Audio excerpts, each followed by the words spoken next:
In 1997, Apple was 12 weeks away from bankruptcy. 12 weeks. The company that would go on to become the first in human history to hit a $2 trillion valuation was sitting on the edge of complete collapse. Most people had already written the obituary.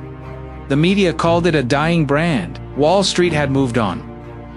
So what happened between that moment and this one? That's exactly what we're going to find out. Let's start with something most people get completely wrong about Apple. But here's the thing. A lot of companies have built great technology. A lot of companies have designed beautiful products. Most of them are gone, or forgotten, or struggling to survive in Apple's shadow. So the real question isn't what Apple built. The real question is how Apple thought, because once you see it, really say everything changes. Apple's story doesn't start in a garage the way the legend goes. It starts in a mindset, a very specific, very deliberate way of looking at the world. And that mindset almost died before it ever got the chance to prove itself. By the mid-1990s, Apple was in chaos. Steve Jobs had been pushed out of the company he co-founded back in 1985. And without him, Apple lost something. It couldn't easily define a kind of ruthless clarity about what it wanted to be. Products multiplied. Decisions became committees. The company started chasing the market instead of leading it. By 1997, they were burning through cash. The board was in crisis. The future looked genuinely dark. And then came the decision that almost nobody agreed with at the time. Apple bought a failing company called Next Steve Jobs' pet project for around $400 million. On paper, that looked like a desperate move. Buying a company that hadn't really succeeded to bring back a CEO who had already been fired once. The business press was not kind about it. But in reality, it was the most important acquisition in corporate history because it didn't just bring back a technology platform, it brought back Steve Jobs. And Steve Jobs brought back something far more valuable than any product line.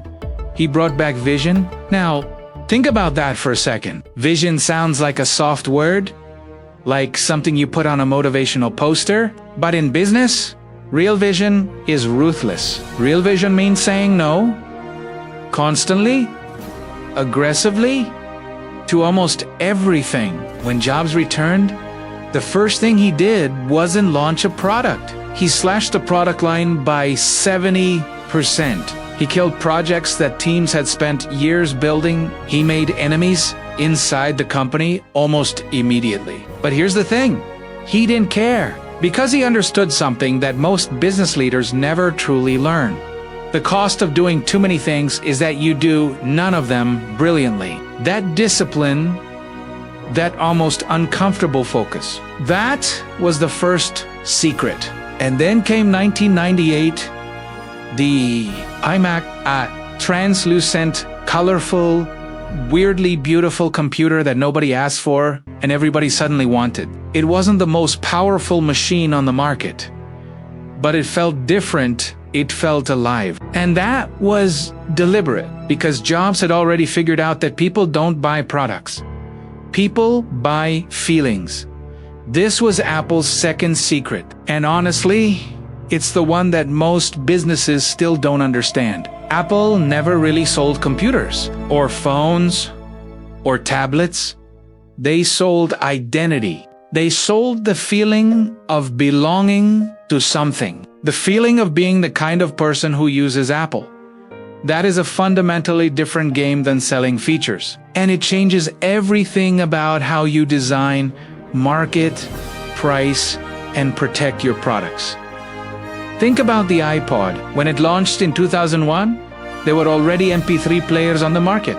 Some of them were technically better. Most of them were cheaper. But Apple didn't advertise the hard drive size. They didn't lead with specs. They said, 1,000 songs in your pocket. Simple. Human. Immediate. You didn't need to understand technology to feel the magic of that sentence. And then came the moment that rewrote the entire industry. January 9th, 2007, Steve Jobs walks onto a stage in San Francisco. He says he's about to introduce 3 revolutionary products: a widescreen iPod with touch controls, a revolutionary mobile phone, and a breakthrough internet device. The crowd is applauding 3 times. And then he smiles. He says, "These are not 3 separate devices. This is one device. The iPhone." Now look, smartphones already existed. BlackBerry was everywhere. Nokia owned the world. But the iPhone wasn't just a better phone. It was a different philosophy about what a phone could be. It turned a communication device into a platform, a universe, an ecosystem. And that word ecosystem is the 3rd secret. Possibly the most powerful one. Because here's what Apple understood better than any company on earth. If you can get someone inside your ecosystem, the cost of leaving becomes almost unbearable.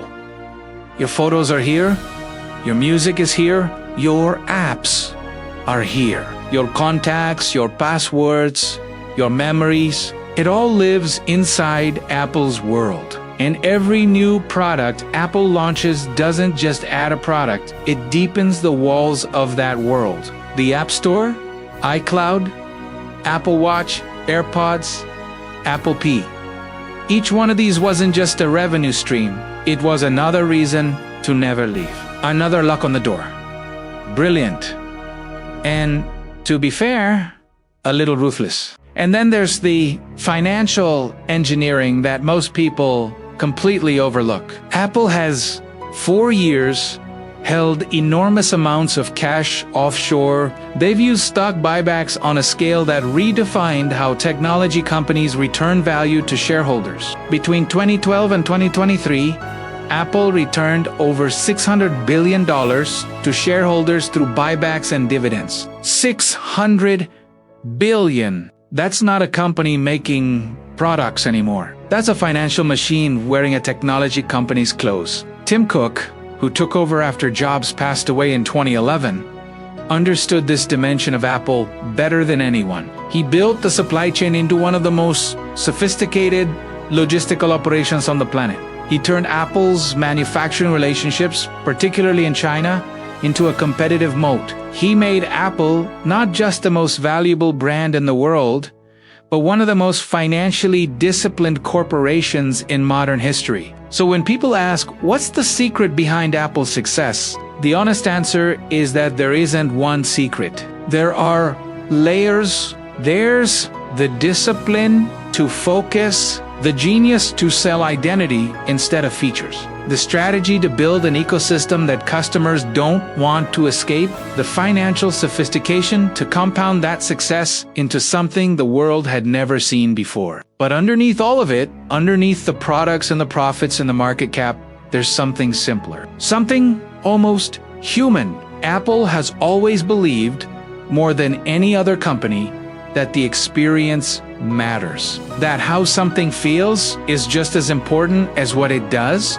That beauty and function don't have to compete. And in a world where most businesses are racing toward cheaper and faster, Apple chose a different direction entirely. They chose to be worth it. And the world, $2 trillion of the world. Agreed.